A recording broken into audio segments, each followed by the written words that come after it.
السلام علیکم جی.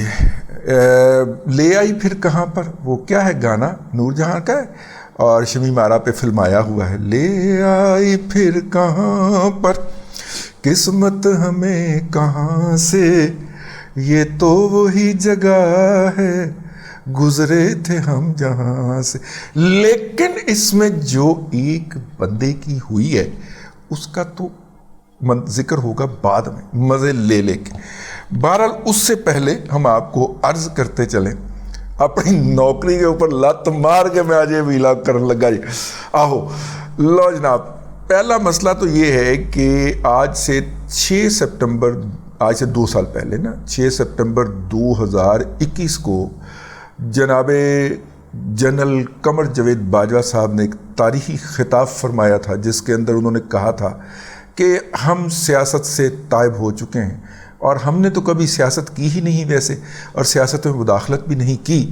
تو اس کے بعد جناب پھر جو کچھ ہوا وہ قوم نے دیکھا، اور کس طرح عمران احمد خان نیازی جو تھے وہ اس بات پہ مصر رہے کہ اسی طرح مجھے سپورٹ دی جائے، میرے اتحادیوں کو مار کٹ کے باقاعدہ لایا جائے، مجھے ووٹ ڈلوائے جائیں کرنل وسیم کے ذریعے، اور یہ سارا کچھ کیا جائے میرے لیے. انہوں نے کہا نہیں پائن. ایک دفعہ پھر کیتا انہوں نے، بعد میں قانون سازی کروا کے دی، لیکن ساتھ میں یہ شور ڈالتے رہے کہ ہم نیوٹرل ہیں، ہم نیوٹرل ہیں. لیکن سیاست میں مداخلت کا جو دور ہے 6 سالہ، وہ اگر آپ کو میں یاد دلاتا چلوں، جناب جنرل ریٹائر قمر جاوید باجوہ کا تب شروع ہوا تھا جب انہوں نے لاہور، کراچی، اسلام آباد کے اندر اکانومی کے اوپر سیمینارز منعقد کرنا شروع کیے تھے، اور جس کے بعد جناب آصف غفور صاحب کا وہ سٹیٹمنٹ آپ کو یاد ہو جو انہوں نے کہا تھا کہ اکانومی اگر بری نہیں ہے تو اچھی بھی نہیں ہے، اور جس کے بعد پھر سارے سینٹیمنٹ دھڑام سے نیچے گر گئے تھے.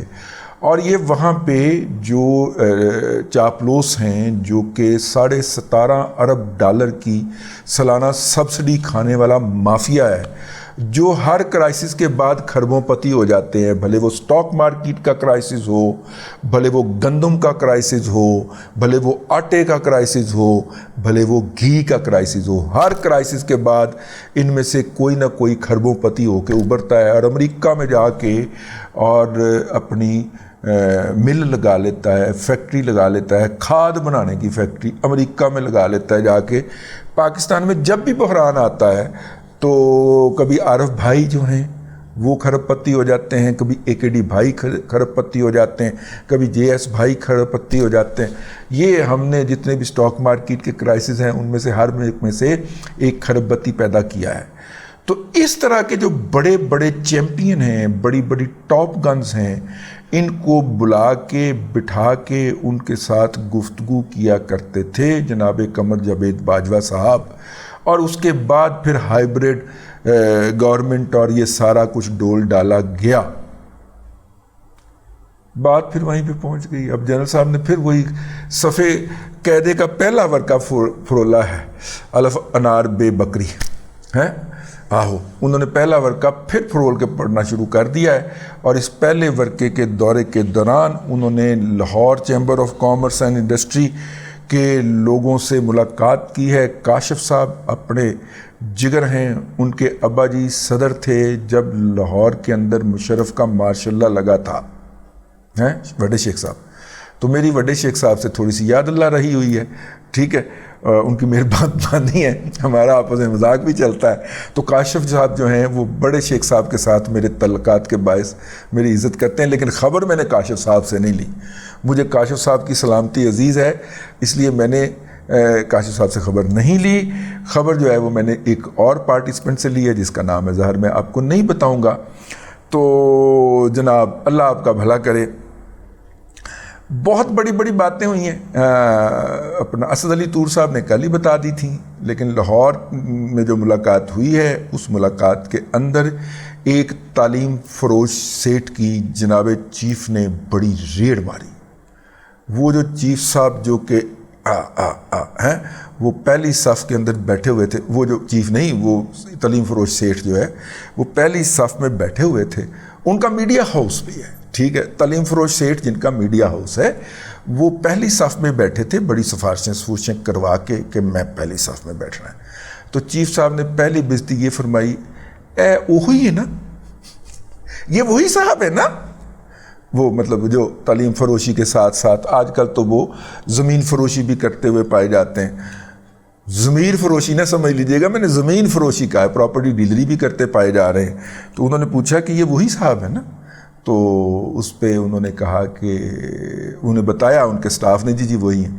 انہوں نے کہا کہ یہ صاحب دیکھ لیں, یہ روزانہ اکٹھے کر کے لوگ اپنی سکرین پہ بٹھاتے ہیں اور یہ بتاتے ہیں کہ اکانومی کا بیڑا گرک کرنے میں ہمارا کردار ہے. ٹھیک ہے. اب میں یہاں پہ اپنی رائے محفوظ رکھتا ہوں سر کہ اکانومی کا بیڑا گرک کرنے میں آپ کا کردار ہے یا نہیں. اس وقت میں جو ہوں وہ اس بستی کو انجوائے کرنے کے موڈ میں ہوں. تو انہوں نے کہا یہ روزانہ اکٹھے کر کے چن کے ایسے لال بجکڑ بٹھاتے ہیں سکرین کے اوپر جو ہمیں بتاتے ہیں کہ اکانومی کا بیڑا گرک کرنا جو ہے, بیڑا گرک ہم نے کیا. ٹھیک ہے. اچھا پھر انہوں نے کیا کہا, انہوں نے کہا کہ شاید آپ کو اس کام کے اضافی پیسے ملتے ہوں کہ ملک کے اندر مایوسی پھیلائی جائے اور ملک کے اندر جو ہے وہ منفیت پھیلا کے انڈیکیٹرز کو مزید تباہ و برباد کیا جائے, سٹاک مارکیٹ اور گرائی جائے, روپے کی قدر کو اور نیچے لے جایا جائے, شاید آپ کو اس کے پیسے ملتے ہوں. لیکن انہوں نے کہا کہ آپ ایران سے سمگلنگ کرتے ہیں تیل کی, یہاں پہ بیچتے ہیں, افغانستان سے سمگلنگ کرتے ہیں, اور جو چیزیں آپ نے منگوانی ہوتی ہیں ڈیوٹی فری وہ پہلے افغانستان امپورٹ کرتے اور پھر اونٹوں کے اوپر اور گدھوں کے اوپر اور گھوڑوں کے اوپر بٹھا کے پاکستان لے آتے ہو, سمگلنگ کرتے ہو. تو کچھ شرم کرو, انڈیا سے بھی سمگلنگ کر لو. اس وقت پاکستان میں اشیاء خرد جو ہیں, خاص طور پہ پچھلے دنوں ٹماٹر جو ہے وہ بڑا مہنگا رہا, اور بھی بہت ساری چیزیں مہنگی ہو جاتی ہیں, تو انڈیا سے سمگلنگ کرتے ہوئے موت پڑتی ہے. وہی لوگ افغانستان کے بارڈر پہ بیٹھے ہوئے ہیں جو کہ انڈیا کے بارڈر کے اوپر بیٹھے ہوئے ہیں. تو جس طرح ان کے ساتھ مل ملا کے ادھر سے سمگلنگ کروا لیتے ہو تو ادھر سے سمگلنگ بھی کروا لیا کریں. ویسے چیف صاحب جان کی امان پا کے عرض کروں سر, وہ جو سمگلنگ کروانے والے ہوتے ہیں نا وہ بعد میں عادل راجہ بنتے ہیں. ٹھیک ہے. پھر لندن میں بیٹھ کے آپ کے اوپر روزانہ بکواسیات کرتے ہیں. تو سر یہ سمگلنگ کرنے والوں کو یا ان کا کورٹ مارشل کر کے ان کو فارغ کر دیں, ان کو بھی 9 مئی کے اندر ڈال دیں. ہیں یہ سمگلنگ کرنے والا, یہ ہو نہیں سکتا کہ آپ کو پتہ نہ ہو کہ کون سی چیک پوائنٹ کے اوپر کون سا افسر جو ہے اس نے کتنے ارب روپے کی دیہڑی لگائی. یہ سر ہو نہیں سکتا. تو اگر ایسا ہے تو سر پھر ہاتھ ڈال دیں ان لوگوں کو اور ایک کو عبرت کا نشان بنائیں گے, باقی بندے کے پتر کی طرح سیدھے ہو جائیں گے. تو مطلب کہ پھر وہ اس پوسٹ کو اپنا کیا اسے کہتے ہیں پرائزڈ پوسٹ سمجھ کے قبول نہیں کریں گے, بلکہ ایک ذمہ داری کی پوسٹ سمجھ کے قبول کریں گے, اور شاید اس طرح بھی ہماری اکانومی بچ جائے. اچھا جی, پھر انہیں کہا گیا کہ جناب, انہوں نے کہا جی اکانومی بہتر ہونے والی اور اگلے 1 سے 1.5 ماہ کے اندر آپ کو تبدیلی نظر آئے گی. آپ بھی بندے کے پتر بن جائیں اور اپنا ٹیکس پورا دیا کریں. ٹھیک ہے, یہ ایسی بات ہے. اپنے بل پورے ادا کریں لائن مینوں کے ساتھ مل کے, اور رشوت نہ دیں, بل دیں, تاکہ قوم جو ہے وہ اس کو, میرا مطلب ہے کہ یار پوری لبرٹی مارکیٹ جو ہے وہ ایک فیکٹری جتنا بل نہیں دیتی. ہمارے ایک دوست ہیں وہ فیکٹری چلاتے ہیں, اور انہوں نے کہا جی اس مہینے کا بل جو ہے وہ 12 کروڑ آیا ہے. فیکٹری جو ہے 40% کیپیسٹی پہ چل رہی ہے. اگر 100% پہ چل رہی ہوتی تو یہ کم از کم 24 سے 25 کروڑ آنا تھا. ٹھیک ہے. اور ایک فیکٹری جتنا بل پوری لبرٹی مارکیٹ نہیں دیتی, اور آپ جائیں برقی کمکمے وہاں پہ ختم ہونے کا نام نہیں لے رہے ہوتے. ٹھیک ہے نا. وہ کئی فیکٹریوں سے زیادہ روزانہ کا ٹرن اوور ہے ان کا, لیکن نہیں دیتے. خیر اینی ہاؤ, اس کی طرف بھی نشاندہی کی انہوں نے, اور انہوں نے کہا کہ جی انہیں کسی نے تجویز پیش کی, جو مطلب کہ اٹھانے والے بھی تو وہیں پہ ہوتے ہیں, اٹھانے والے میرا مطلب چاپلوس بھی تو وہیں پہ ہوتے ہیں. تو کسی چاپلوس نے کہا کہ جناب آپ جو ہے وہ ریئل اسٹیٹ کو بھی ڈیولپ کریں. تو اس پہ چیف صاحب نے تنزیہ طور پہ ہلکا سا کہکا لگا کے کہا پھر آپ ہم پہ DHA کا الزام لگا دیں گے. ٹھیک ہے.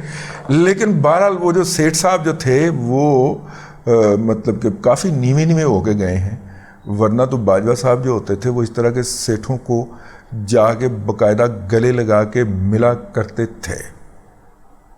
ٹھیک ہے. تو اکانومی جی وہاں سے جو خبر نکلی ہے اس میٹنگ سے وہ یہ ہے کہ کوئی 1 سے 1.5 ماہ کے اندر کوئی ایسا چمتکار ہو جانا ہے کہ ڈالر کی قدر میں کمی ہونا شروع ہو جانی ہے. آپ کے لیے اور میرے لیے ریلیف کا موقع پیدا ہو جانا ہے. اب تک کے لیے اتنا ہی. اگلے ولاگ کے اندر پھر حاضری ہوگی. اللہ تبارک و تعالیٰ آپ کو آسانیاں عطا کرے اور آسانیاں خلق خدا میں تقسیم کرنے کی توفیق عطا کرے.